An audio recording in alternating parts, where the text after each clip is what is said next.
오늘은 아버지께 복을 받을 자들이라는 제목으로 하나님의 말씀을 함께 나누겠습니다. 창세기 17장과 18장의 시간적 간극은 그리 크지 않은 것 같습니다. 17장에도 1년 후에 아들을 낳을 것이라는 약속을 주셨고, 오늘 본문에서도 그러합니다. 얼마 지나지 않은 배경, 유대인들의 전승에 따르면 할례후 3일째 되던 날이라고 해석하는 탈무드도 있습니다. 그러나 전혀 성경적인 그 권위를 가지고 있지는 않죠.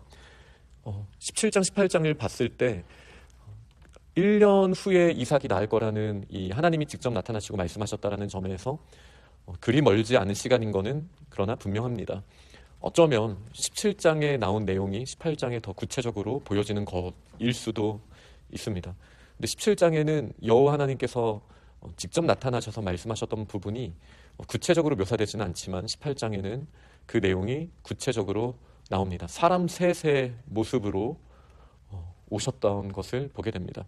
아브라함은 그가 처음부터 하나님이신지 알았는지 몰랐는지는 명확하지 않지만, 그러나 2절에 달려나가 영접하며 몸을 땅에 굽혀 주여라는 말을 하는 걸 보면 어느 정도는 하나님의 임재라는 것을 느끼고 있지 않았을까, 이렇게 저희가 또 생각해 볼 수도 있겠습니다. 마므레 상수리 나무들이 있는 곳은 지금 아브라함이 거주하고 있는 장소를 말합니다. 그러니 저희들의 용어로 바꾸자면 일상의 장소죠. 우리의 연구실 혹은 가정, 저에게는 교회 사무실이 될 수 있겠죠. 일상의 장소에서 아브라함이 있을 때, 날이 뜨거울 때, 지금의 표현으로 날이 너무 추울 때, 그러니까 밖에서 활동하기 쉽지 않은 상황이라는 것이죠. 근데 장막문에 앉아 있습니다. 누군가를 기다리는 모습인 거죠. 저희가 소그룹 모일 때도 이 빈자리 이야기를 종종 하곤 하는데, 항상 장막문에 앉아 있는 이 마음, 누군가가 올 것이다. 그 누군가가 주님이 오시는 날일 수도 있고, 주님이 이 자리에 임하셔서 역사하여 주옵소서라는 믿음의 고백일 수도 있고, 그리고 누군가 예수 그리스도를 더 알아야 되는 사람일 수도 있죠. 저희가 마치 소그룹 모임이 할 때 빈자리에 대한 이 공간을 두는 것처럼 지금 아브라함은 장막문에 앉아 있었습니다. 밖을 향하여 보고 있는 것이죠. 그때 이제 세 사람이 오고, 아까 말씀드렸듯이 영접하고, 달려나가서 영접하고, 몸을 땅에 굽혀서 주여 내가 주께 은혜를 입었사오면 종을 떠나 지나가지 마옵소서라고 간청을 합니다. 그리고 발을 씻으시라고, 물을 가져오겠습니다. 발을 씻으십시오. 나무 아래서 쉬십시오. 제가 먹을 것을 드리겠습니다. 마음을 상쾌하게 하신 후에 지나가소서, 이렇게 이야기를 하고, 그리고 이 세 사람은 내 말대로 그리하라 라고 이야기를 합니다. 그리고 아브라함은 정성을 들여 손 대접하기에 힘씁니다. 종들이 얼마나 많습니까? 그때 내 왕을 쫓아갔을 때에도 집에서 기른 자들만 해도 318명입니다. 그들을 먹이고 또 그들을 데리고 생활하기에 얼마나 많은 하인들이 또 음식을 준비했겠습니까? 그런데 이제 사라에게 당신이 떡을 만들라, 이렇게 이야기를 합니다. 그러니까 최고의 손님을 대접하기 위한 마음의 준비를 하는 것이죠. 아브라함 또한 가장 좋은, 기름지고 좋은 송아지를 직접 잡습니다. 그리고 요리는 하인에게 맡겼던 걸 보니 더 좋은 요리를 할 수 있는 사람이 하인이라는 메타인지도 있었던 것 같습니다. 그러니까 최선을 다해서 자신이 잡을 것은 잡지만 또 더 좋은 요리를 위해서 또 하인에게 맡기는 모습까지 있습니다. 엉긴 젖과 우유, 그리고 요리한 송아지를 가져다가 차려놓습니다. 그렇게 이제 대접하는 모습이 있고 나서 이제 그 세 사람은 아브라함에게 이렇게 이야기를 합니다. 내년 이맘때 내가 반드시 내게로 돌아오리니 내 아내 사라에게 아들이 있으리라. 이 복을 허락하시는 말씀하십니다. 그러니 첫 만남이든 이 대화이든 1절에 나온 것처럼 여호와께서 나타나셨다라는 것을 하나님만 아시는 게 아니라 아브라함도 아는 어떤 순간이 있었을 것입니다. 저는 저희들의 매일의 상황도 어떻게 이 본문과 똑같을 수는 없겠지만 비슷한 맥락이라고 생각합니다. 하나님과 동행하는 진정한 영적 생활을 하는 우리, 장막을 열어놓고 내 마음의 문을 열어놓고 주여 제 마음에 임하여 주옵소서, 그 사모하는 마음이 날이 뜨겁든 춥든 정말 달려가서 무릎 꿇고 영접하는 그 마음을 하나님의 임재를 향해 가지고 있다라면 우리의 그 마무리의 상수리 나무 밑에 있는 일상의 모든 모습에서 우리가 어느 곳에 있든지 우리는 하나님의 임재를 반드시 경험하게 될 것입니다. 이거를 제가 심리학적으로 그렇게 상상해보자 이렇게 이야기하는 것이 아닙니다. 저희가 잘 아는 것처럼 예수 그리스도께서 승천하신 이후에 우리를 떠나시지 않겠다라고 약속하셨던 그 말씀을 지키시기 위해 보혜사 성령을 보내셨습니다. 그러나 성령의 내주하시지만 그분의 임재하심을 날마다 누리느냐 아니냐는 바로 오늘 아브라함이 보여준 그 태도에 달려있다. 제가 늘 말하는 구원의 적용의 문제, 두 번째 믿음의 문제, 믿음의 크기의 문제에 달려있다. 이렇게 말씀드릴 수 있겠습니다. 하나님의 임재를 사모하는 마음으로 우리가 있다 보면 그러면 일상의 장소에서 평범해 보이는 곳에서 누군가를 만날 때 그들을 통해서도 우리는 하나님의 음성을 듣게 됩니다. 때로는 반면교사가 될 수도, 반면교사로서 우리가 하나님의 음성을 들을 수도 있겠지만 그러나 세미한 그 음성, 정말 우리가 하나님의 임재에 집중할 때 듣게 되는 그 음성을 듣고 하나님이 나에게 원하시는 바를 알게 됩니다. 지금 때로는 사라처럼 제3자의 입장에서도 그 음성을 들을 수도 있죠. 이 장막 건너편에서 듣고 사라의 반응이 무엇이었습니까? 웃었죠. 짝 했습니다. 그냥 입을 쫙 벌리고 그냥 막 웃는 거예요. 비웃는 거예요. 그런데 이 비웃음의 의심까지도 믿음의 연약한 모습까지도 하나님께서는 그것을 만져주시고 회복시켜주시는 것을 보게 됩니다. 그래서 이제 이 아들의 이름을 이삭이라고 하라고 하시지 않습니까? 이 짜하가 이 짜하기 어원이 같다라는 것을 들어보면 아시겠죠. 그러니까 이 웃음이라는 게 사라의 비웃음에서부터 진정한 웃음으로 연결되기까지 하나님은 의심까지도 쓰셨다. 그래서 사라는 정말 웃는 자가 이제 됩니다. 그 아들을 보며 웃는 자가 되었던 것을 저희는 기억해야 합니다. 그러니 지금 사라처럼 3자의 입장에서 하나님의 음성을 듣기만 해도 때로는 잘못된 반응으로 나타나기도 하지만 그럼에도 불구하고 하나님의 음성이 씨앗으로 심겨지게 되고 열매를 맺게 되는 것을 우리는 보게 됩니다. 그러니 중요한 것은 무엇입니까? 우리의 매일의 삶 가운데 마물의 상수리 나무 밑에서 우리는 장막문을 열어야 합니다. 내가 이미 다 준비되었다. 이 정도면 나는 완전한 그리스도인이라는 함정을, 사탄의 속삭임을 우리는 벗어나야 합니다. 우리는 한순간도 하나님의 임재와 하나님의 은혜 부어주심 없이 우리의 힘으로 제대로 살 수 없는 존재임을 우리는 항상 돌아봐야 합니다. 저는 오늘 본문을 준비하면서 그동안 보지 못했던 좀 시야가 오늘따라 좀 어제 준비를 했는데 어제에 따라 좀 보이게 되었습니다. 이게 17장에서부터 연결을 해보니까 너무 그 성례식이랑 비슷한 거예요. 할례가 구약시대의 세례의 예표이지 않습니까?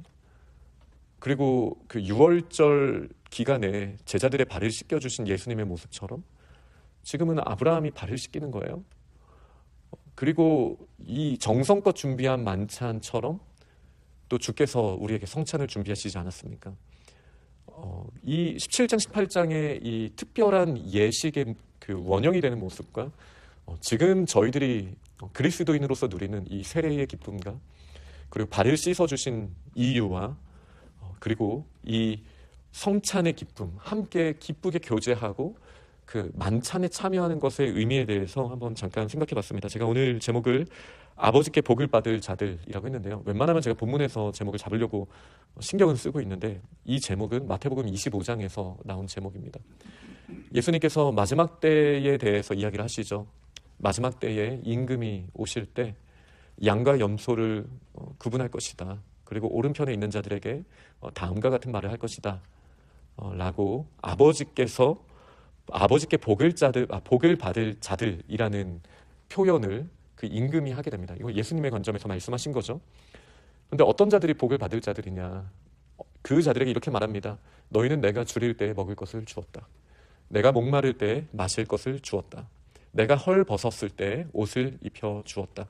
내가 갇혔을 때 나를 찾아왔고 내가 나그네 되었을 때 나를 이제 재워줬다. 약간 이런 제가 정확한 워딩은 아니지만 이 맥락으로 왕이 선포합니다. 그때 이제 저희가 언제 주님을 그렇게 대접했습니까? 라고 했을 때 그 임금이 지극히 작은 자 하나에게 한 것이 나에게 한 것이다. 라는 말씀을 하셨죠. 그리고 왼편에 있는 자들에게, 지금 제가 왼쪽을 보면 안 될 것 같아서 일부러 오른쪽을 보는데요. 왼편에 있는 자들에게는 이렇게 말씀을 하시는 거죠. 너희는 내가 줄일 때 먹을 것을 주지 않았다. 목마를 때 마실 것을 주지 않았다. 똑같이 이렇게 말씀하십니다. 그리고 저희가 언제 그랬습니까? 라고 했을 때 지극히 작은 자 하나에게 안 한 게 나한테 안 한 거다 라는 말씀을 하십니다. 그리고 저는 그게 이제 이 18장 내용과 연결이 되었습니다. 지금까지 사실 18장을 그렇게 본 적은 없었는데 그 예수님이 이미 행하신 일을 통해서 우리는 그럼 어떻게 행해야 할 것인가? 사실 아브라함의 이것과 저희 것을 문자 그대로 연결하기는 어렵습니다. 왜냐하면 제가 아까 해석한 것처럼 아브라함의 이 모습은 사실 하나님이 나그네 된 저희들을 이렇게 역사해 주실 것, 그 언약을 맺은 그 카라트한 것도, 그 할례를 받았던 부분도 사실은 하나님께서 하신 거고 아브라함은 그걸 기념하는 거잖아요. 그리고 지금 발을 씻어주는 것도 아브라함이 한 거긴 하지만 예수 그리스도께서 그 아브라함의 더러움을 깨끗게 하시고 의롭다, 믿음으로 의롭다 하신 것에 대한, 어떻게 보면 그것을 경험한 이후에 하나님의 그 은혜를 기념하는 삶의 모형이라고 할 수 있겠죠. 더 구체적으로는 예수 그리스도께서 우리의 발을 다, 나그네 같은 이 너무나 뜨거운 날 밖에서 걸어가고 지나가야 되는 나그네를 손 대접하는 그런 모습으로 예수님께서 우리를 씻어주시고 우리를 품어주시는 그 모습을 예표하는 구속사의 경륜 가운데 그렇게 저희가 또 해석할 수 있는 부분입니다. 먹을 걸 나누는 것도 마찬가지죠. 예수님께서 피와 살을 주셨던 그 성찬을 저희에게 기억하게 하는 내용입니다. 그리고 저희는 이 본문을 보면서 지금 저희는 그럼 어떠해야 하는가, 이 질문을 해야죠. 예수께서 우리에게 세례를 베푸셨고 우리의 발을 씻겨주시고 그리고 우리에게 풍성한 만찬을, 하늘의 양식을 주신 그 사실을 기억한다라면 이제 우리의 매일의 마물의 그 상수리 나무 밑에 삶의 모습은 어떠해야 합니까? 지극히 작은 자 하나를 우리가 어떻게 대하는가, 여기에 우리와 하나님과의 관계가 이제 드러나게 되어 있는 것입니다. 저는 이거를 역순으로 말하는 게 아닙니다. 그렇게 해야만 하나님께 은혜를 받을 수 있습니다가 아닙니다. 하나님의 은혜를 입은 자들, 예수 그리스도께서 이미 다 지불하신 이 은혜를 입은 자들은 아브라함처럼 그 사랑받은 걸 기념하며 1만 달란트를 탕감받은 자답게 100데나리온 빚진 자들을 용서하는 삶을 살게 된다는 것이에요. 순서가 그런 것입니다. 그러니 지금 나의 영성을 돌아볼 수 있는 그 바로미터는 명확합니다. 나는 지극히 작은 자에게 어떻게 행하는가? 나에게 어떤 영향도 끼칠 수 없을 것 같은 지나가는 나그네, 그냥 내가 눈 한번 감으면 그 사람들이 지나가더라도 아무 상관없는 그들에게 우리는 어떤 모습으로 대접하고 있는가? 아니, 진짜 어려운 나그네는 그런 거 아닙니까?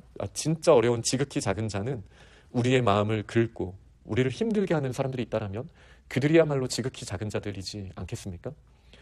그들을 우리는 어떻게 대하고 있습니까? 구체적인 방식은 예수님께서 산상수훈으로 저희들에게 다 가르쳐 주셨죠. 우리가 그대로 순종하기만 하면 됩니다. 지금 아브라함처럼 아무것도 모르는 상황 가운데 어디 한번 해봐라 이런 테스트를 하시는 게 전혀 아니에요. 아브라함에게도 그런 것이 아닙니다. 우리에게도 마찬가지입니다. 이미 사랑을 쏟아 부어 주셨고 어떻게 해야 할지도 가르쳐 주셨으니 매일의 삶 가운데 우리는 하나님의 사랑을 인정하며 그 사랑을 기념하며 살아가고 있는가? 지극히 작은 자에게 우리는 어떻게 대하고 있는가?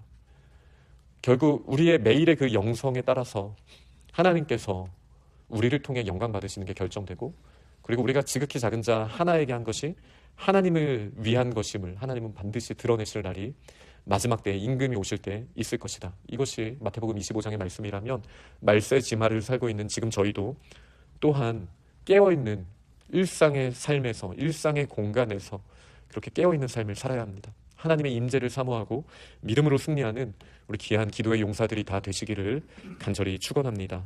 아멘.